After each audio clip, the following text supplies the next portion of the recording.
It's something that a lot of people don't speak about, and it's something that I find myself really intrigued by the whole topic or concept of being whether a creator or an influencer, right? And to me, the difference between being a creator and an influencer, let's start with influencer, for example, because in the rankings, influencer is a little below being a creator, in my opinion.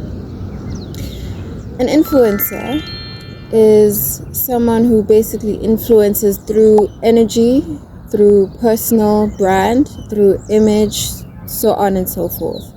So they advertise for other people using themselves. So for example, being an affiliate marketer for, let's say, a clothing brand, or being a model, that's you being an influencer of sorts. People look to you for inspiration and get influenced by the things that you're wearing that you don't personally own.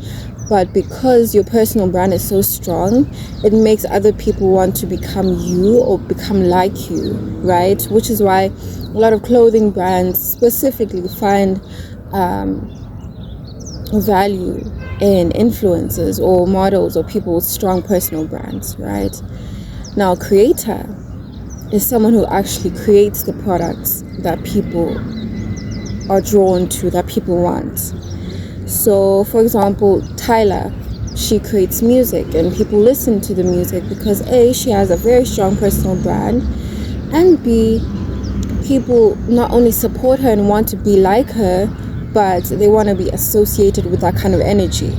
You know, they want to be associated with that kind of power, in a sense, because creating something gives you power.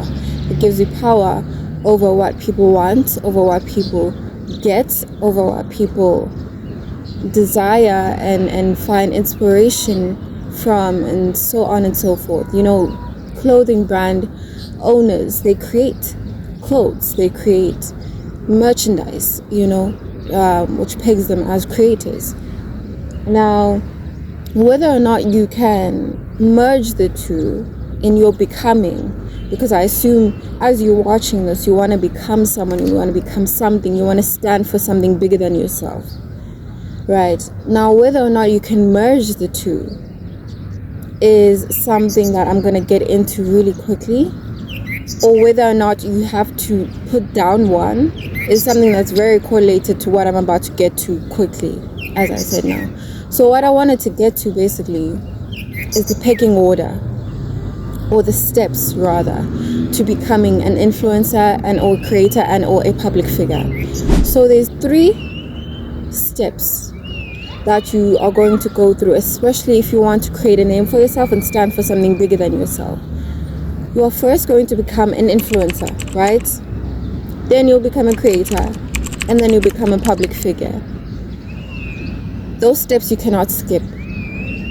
And in a sense, you can't really merge them because you're going to go through that step anyway, you know. So right now, let's assume you are just a normal person who's going to school or college or varsity, and you have not created a personal brand for yourself yet, but you want to eventually. Unfortunately, you will not be able to skip from being unknown to being a public figure. That rarely, if ever, happens, right? In my research, or in my understanding rather, that rarely, if ever, happens. And that's okay, because if the only way to get to the top was to skip all those steps in the pecking order, then you would not be fully equipped for what you have to handle at the top. Do you know what I mean? So whether or not you can merge the two, you don't have to merge the two. They're gonna happen simultaneously, one after the other anyway. So right now, you're probably a nobody. When you start a YouTube channel or an Instagram page or a Facebook page or a TikTok page, you are going to be a baby influencer. You know, there's steps within the steps, right? There's steps within the steps. And in my research and in my understanding and my thinking, because I do a lot of thinking about this, you know, I'm very passionate about this, you know, becoming someone and standing for something, right? especially if you're coming literally from the ground up, you don't have any public influence whatsoever, you're going to have to start off slow. So in the baby influencer phase, basically a couple of your friends and a couple of your family members know that you exist. That's normal, that's okay, we all go through that, right? Now what you want to do is you want to leverage that. Even though it's just friends and family, those friends and family could actually propel you to greater heights if you leverage their support wisely. Ask them what they'd like to see.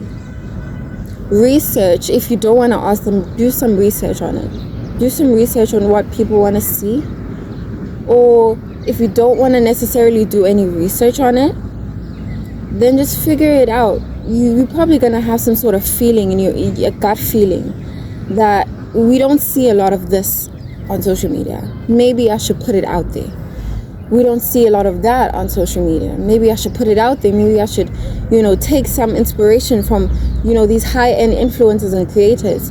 Put my own twist to something and then put it out there, Especially in your introduction phase, personality and authenticity sells.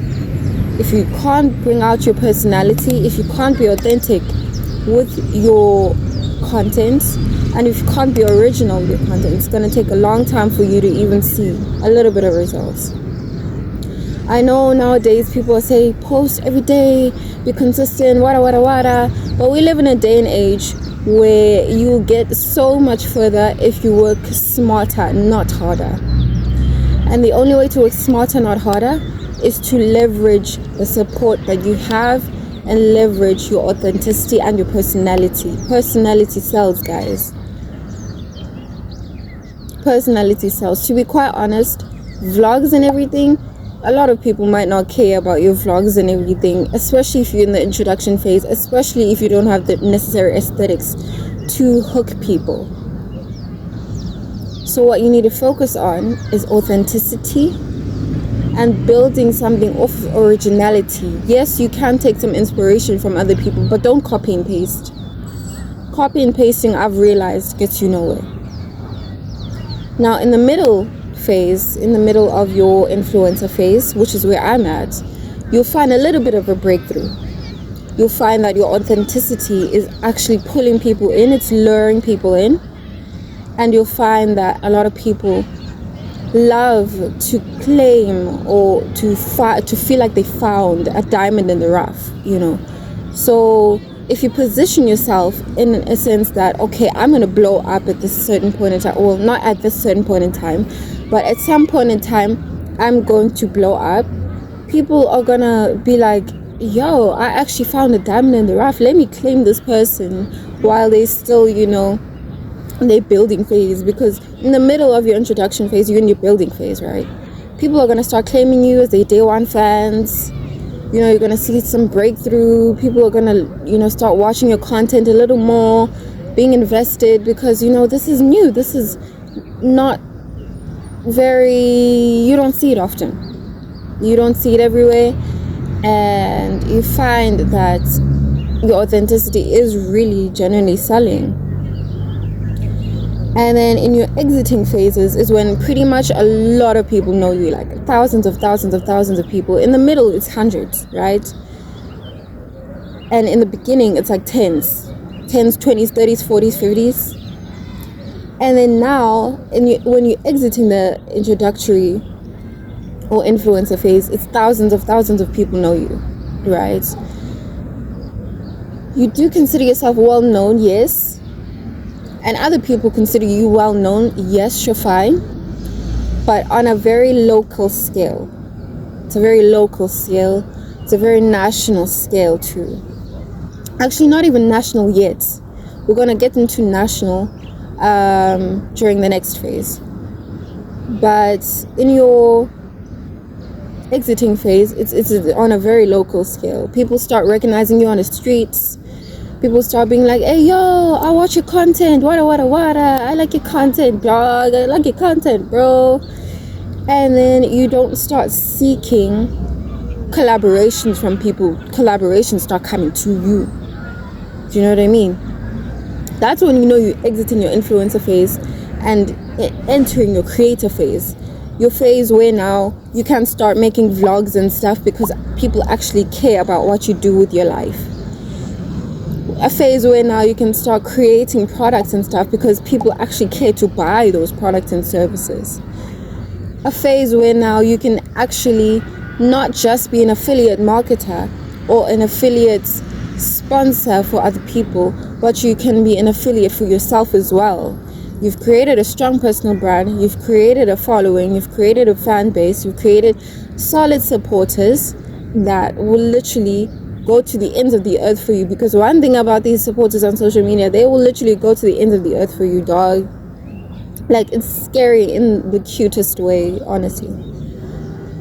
So creative phase is a phase where I personally haven't gotten to the creative phase yet, but when I do get into that creative phase, I will definitely go into a lot more detail on it. But I will continue to do my research on it and take you guys along with me. And then when you exit the creative phase, it's, you know, you becoming like a public figure, right? Which is, for example, Tyla. She has created such a strong personal brand for herself that just the name herself, Tyla Civil, is like well known all around the world. You know, she's went through all the stages and all the steps and the pecking order towards becoming a public figure that now she's known on a global scale, yes, but not like every single person knows her yet. That's when you get to like your worldwide figure, like your Rihanna status.